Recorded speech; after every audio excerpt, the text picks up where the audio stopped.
In 1915, amidst the chaos of the First World War, a chilling legend was born: the attack of the dead men. The Osowiec Fortress, a 19th century bastion constructed by the Russian Empire in what is now northeastern Poland, stood as a vital shield against German expansion. Throughout the Great War, this stronghold became a focal point of violent struggle between German invaders and Russian defenders. The initial German assault began in September 1914, using large-caliber artillery to bombard the fortress for 6 days. Following this intense shelling, the Germans confidently launched a direct attack. However, they were met with a fierce Russian response. A combination of artillery strikes and infantry counterattacks forced the attackers into a swift withdrawal. A second German offensive was attempted between February and March of 1915. The Germans were again optimistic, utilizing their new heavy 420mm Big Bertha cannons. The fortress was subjected to an intense bombardment from both the ground and the air, a display of force that the German command presumed would trigger an immediate Russian surrender. The Russian High Command shared this grim outlook, issuing orders for the garrison to hold the position for a mere 48 hours after the evacuation.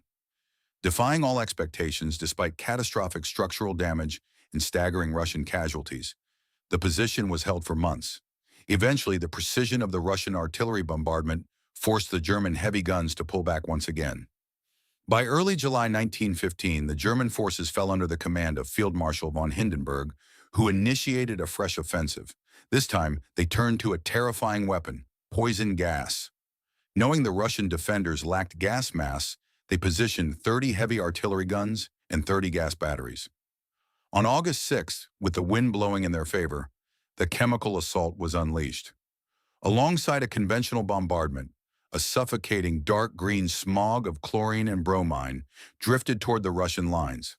The environmental devastation was instant. Grass withered to black and tree foliage turned yellow. Even the Russian copper guns and shells were caked in a layer of green chlorine oxide. The 9th, 10th, 11th, and 12th companies were nearly annihilated by the gas coverage.